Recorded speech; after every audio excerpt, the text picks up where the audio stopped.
इन देवरानी की जिठानी। सुरभि को शुरू से ही एक ऐसा ससुराल चाहिए था जिसमें उसकी कोई देवरानी ना हो और साथ ही उसका परिवार छोटा हो। ऐसे ही एक दिन सुरभि के लिए एक रिश्ता आता है और सुरभि की माँ राधा उसके लिए फोटो लेकर आती है। सुरभि, तेरे लिए एक लड़के का रिश्ता आया है, बहुत बढ़िया है, अच्छा कमाता है और तुझे पता है सबसे छोटा और सबका लाडला भी है ये। क्या? सबसे छोटा? इसका मतलब मैं सबसे दबकर रहूंगी? ना बाबा ना, मैं दब के नहीं रह सकती माँ। मुझे ये रिश्ता मंजूर नहीं है, मना कर दो इस रिश्ते के लिए। मैं ऐसे घर नहीं जा सकती जहाँ पर लोग मुझ पर हुक्म चलाए। अरे सुरभि, ऐसा नहीं बोलते बच्चे, तो क्यों समझती नहीं है? माँ देखिए, अगर आपको मेरी शादी करवानी है ना तो आपको मेरी पसंद को अपनाना ही होगा, नहीं तो मैं शादी नहीं करूंगी। हाँ। सुरभि की बात सुनकर राधा का मुंह बन जाता है और अब वो सुरभि के लिए ऐसा ही घर ढूंढ रही थी जहाँ लड़का इकलौता हो और किस्मत से उसको ऐसा घर मिल भी जाता है। उसके घर विकास नाम के एक लड़के का रिश्ता आता है। विकास अमीर के साथ इकलौता भी था। ये सुनते ही सुरभि हाँ बोल देती है और बहुत जल्द उसकी शादी विकास से हो जाती है। शादी के बाद सुरभि काफी खुश थी, पर कौन जानता था कि उसकी ये खुशी ज्यादा समय तक टिकने वाली नहीं थी। एक दिन सुरभि अपने घर में काम कर रही थी, तभी उसकी सास जानकी उसको आवाज लगाती है। बहू, बहू कहाँ है? जरा पैर तो दबा दे, पैरों में बहुत दर्द हो रहा है। जी माँ जी, अभी आती हूँ। अपनी सास की आवाज सुनकर सुरभि तुरंत अपनी सास के पास जाती है और पैर दबाने लगती है, पर तभी उसकी सास कहती है, अरे बहू, सर में भी काफी दर्द हो रहा है, अगर तू एक कप चाय बनाकर ले आएगी तो थोड़ा आराम मिल जाएगा। हाँ हाँ माँ जी, मैं अभी आपके लिए चाय बना कर लाती हूँ। वैसे भी मैं तो बनी गई हूँ इस घर की नौकरानी, पता नहीं लोग शादी ही क्यों करते हैं। बहू, अब खड़ी खड़ी क्या सोचने लगी? जा, नहीं तो तेरी इकलौती सास का सर फट जाएगा। जी जी माँ जी, जा रही हूँ। सुरभि मुंह बनाकर वहां से अपनी सास के लिए चाय बनाने के लिए चली जाती है। वो चाय बना रही थी, तभी उसके दरवाजे पर किसी की दस्तक होती है। सुरभि अपनी चाय को गैस पर ही छोड़कर दरवाजा खोलती है तो दरवाजे पर विकास था। विकास जी, आज आप इतनी जल्दी घर आ गए? हाँ, आज बहुत थकान हो रही थी, इसलिए सोचा क्यों ना घर चला जाऊं और तुम्हारे हाथों की चाय पी लूं। तुम्हारे हाथों की चाय में जादू है, जादू। एक कप चाय पीने से सारी थकान दूर हो जाती है। अरे जब मैं ही इतनी बढ़िया हूँ तो मेरी चाय अच्छी नहीं होगी क्या? चलो आप फ्रेश हो जाओ, मैं माँ जी के लिए चाय बना रही थी, साथ में अब मैं आपके लिए भी चाय बना दूंगी। सुरभि अब एक बार फिर किचन में जाती है और वो 3 कप चाय बनाने लगती है। बाद में वो अपनी सास और पति के साथ बैठकर चाय पी रही थी। आज कितना अच्छा लग रहा है ना, मतलब हम सब साथ में हैं और इस तरह चाय पी रहे हैं। पर तुम्हें नहीं लगता कि खाली चाय हमें नुकसान पहुंचा सकती है? मतलब आपको चाय के साथ कुछ खाना है? आप यही रुकिए, मैं अभी लेकर आती हूँ। सुरभि अब अच्छे से समझ गई थी कि उसके घर वालों को चाय के साथ कुछ चाहिए था, इसीलिए वो उनके बोलने से पहले ही वहां से चली जाती है। क्या सोचा था? क्या हो गया? सोचा था अकेली घर में रहूंगी, सबकी लाडली होंगी, यहाँ की मालकिन बनकर रहूंगी, लेकिन मालकिन तो दूर, इस घर में तो मैं बस एक नौकरानी बनकर रह गई हूँ। गुस्सा आ रहा है, क्यों मैंने शादी कर ली? इतना काम तो मैंने कभी भी अपने मायके में भी नहीं किया। बेचारी सुरभि मालकिन बनना चाहती थी, घर की इकलौती बहू बनना चाहती थी। वो इकलौती बहू तो बन जाती है, पर उसको अपने घर में जरा भी आराम नहीं मिलता। ऐसे ही अब समय गुजरता है और गुजरते समय के साथ सुरभि घर के काम करते करते इरिटेट हो जाती है।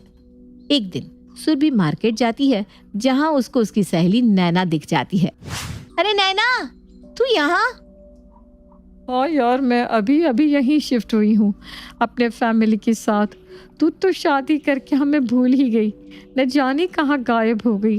अरे मैं कहीं भी गायब नहीं हुई हूँ, बल्कि मैं यहीं बगल वाली सोसाइटी में ही रहती हूँ। तुझे पता है नेहा भी यहीं आसपास रहती है? अच्छा, ये तो बहुत अच्छी बात है। मतलब देखना, हम तीनों यहीं आसपास में रह रहे थे और हमें ही नहीं पता था। यार नेहा का मुझे तो पता था, तेरा नहीं पता था। तुझे पता है शादी के बाद भी मैं और नेहा आपस में मिलते रहते हैं। ये तो बहुत अच्छी बात है। अच्छा एक काम करते हैं, तुम दोनों आओ कभी मेरे घर, मिलकर मस्ती करेंगे। वैसे भी मेरे घर में मेरी सास के अलावा कोई नहीं रहता। भाई मैं तो आ जाऊंगी, पर तू एक बार नेहा को बोल देना। तू जानती है ना नेहा बचपन से कैसी है, वो मेरे बोलने पर तेरे घर नहीं आएगी। ऊपर से और लेक्चर, जिसका घर है उसने बुलाया नहीं, मैं क्यों जाऊं, वगैरह वगैरह।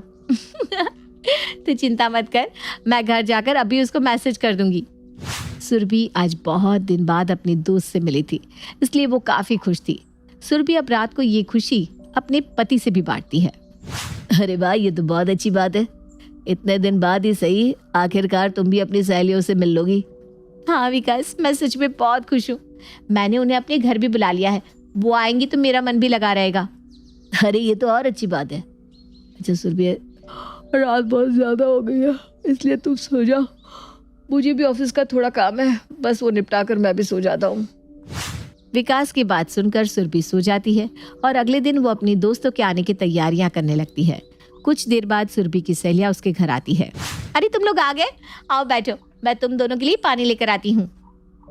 अरे पानी तो पीते रहेंगे, पर तू इधर से उधर क्यों भाग रही है? हम तेरा घर देखने थोड़ी ना आए हैं, हम तो तुझसे मिलने आए हैं पुत्तू। हाँ बस आ रही हूँ, वो माँ जी को दवाई दे दूँ, उनकी दवाइयों का टाइम हो गया है ना। इतना बोलकर सुरभि अपनी सास को दवाई देने चली जाती है और थोड़ी देर बाद आकर बैठ जाती है। अब फ्री हूँ मैं, बताओ क्या लेना पसंद करोगे तुम? नहीं नहीं, हमें कुछ नहीं चाहिए माता, हम यहाँ तुझसे मिलने आए हैं। लेकिन तू तो बहुत बिजी रहती है अपने घर में। हाँ यार, अकेली हूँ ना, तो घर की जिम्मेदारियों के साथ साथ माँ जी का भी ख्याल रखना पड़ता है। तेरी कोई देवरानी नहीं है क्या? अरे नहीं ना यार, मेरी कोई देवरानी नहीं है और अकेले ही ठीक रहता है। तेरी बात तो सही है, लेकिन देवरानी का घर में होना बहुत ज़रूरी है। देवरानी होती है ना तो घर के कामों में आसानी होती है। नैना सही कह रही है, देवरानी होने के बहुत से फायदे होते हैं। पता है, मेरी देवरानी घर का काम कर देती है, तब मैं बाहर कहीं घूम लेती हूँ।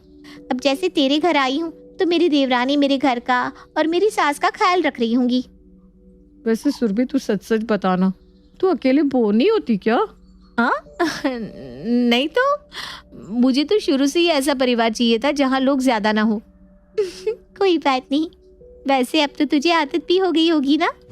सुरभि नैना और नेहा की बात काट कर मस्ती में लग जाती है और कुछ घंटों बाद नेहा और नैना चली जाती हैं। वो दोनों वहाँ से चली तो जाती हैं, लेकिन उन दोनों की बात सुरभि के दिमाग में घूमने लगती है और वो इसी बात से परेशान भी रहने लगती है। समय गुजरता है और गुजरते समय के साथ अकेलेपन की वजह से सुरभि चिड़चिड़ी रहने लगती है। कोई भी उसको कुछ भी कहता तो सुरभि उसका उल्टा जवाब देती। उसका ऐसा बर्ताव देख उसकी सास उसकी माँ को फोन करती है और सारी बात बताती है, जिसके बाद राधा अपनी बेटी से मिलने के लिए उसके घर आती है। अरे समधन जी, आइए आइए, कैसी हैं आप? मैं तो एकदम अच्छी हूँ समधन जी, आप बताइए कैसी हैं? मैं भी बहुत अच्छी हूँ, पर अगर कोई परेशान है तो वो आपकी बेटी है। उससे कितनी बार पूछा कि बहू क्या हो गया, क्यों परेशान है तू, पर नहीं, मजाल है कि सीधे मुंह बात कर ले। कोई बात नहीं, अब मैं आ गई हूँ ना, मैं देखती हूँ इसको। कहाँ है वो? अरे होगी अपने कमरे में, चलिए मैं आपको उसके कमरे तक छोड़ दूँ। जानकी अब राधा को सुरभि के कमरे में छोड़ देती है और अपनी माँ को अपने घर में देख सुरभि के चेहरे पर आ जाती है लालिमा। वो सीधा अपनी माँ के गले लग जाती है। क्या हुआ मेरी बच्ची, कोई परेशानी है क्या? नहीं माँ, बस मुझे यहाँ अच्छा नहीं लग रहा। आपकी बहुत याद आती थी और वो बात भी याद आती थी जब आप बड़े फैमिली वाले रिश्ते लेकर आती थी। अरे क्या हुआ बच्चा, कुछ तो बता। राधा के बार बार पूछने पर सुरभि उसको सारी बात बता देती है। माँ, मैं यहाँ बोर हो जाती हूँ और थक भी जाती हूँ क्योंकि घर की सारी जिम्मेदारियाँ मुझ पर है। काश मैं भी बड़े फैमिली में शादी करती। देख बेटा, बात ये नहीं कि तू बड़े घर गई है या छोटे घर, बात ये है कि तू कितनी खुश है।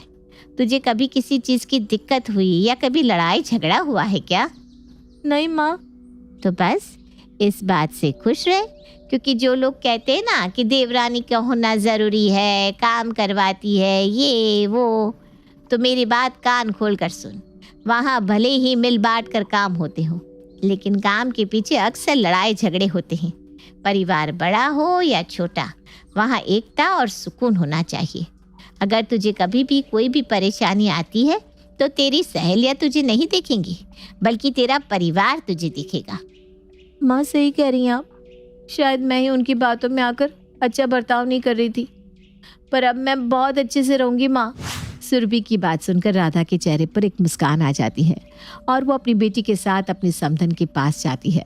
देर से ही सही, पर सुरभि को अब समझ में आ जाता है कि हमें अपने परिवार को दूसरों के परिवार से न तो कंपेयर करना चाहिए और न किसी की बात में आकर अपने परिवार के साथ बदसलूकी करनी चाहिए। राधा के समझाने के बाद अब सुरभि एक अच्छी बहू और एक जिम्मेदार पत्नी का फर्ज निभाने लगती है।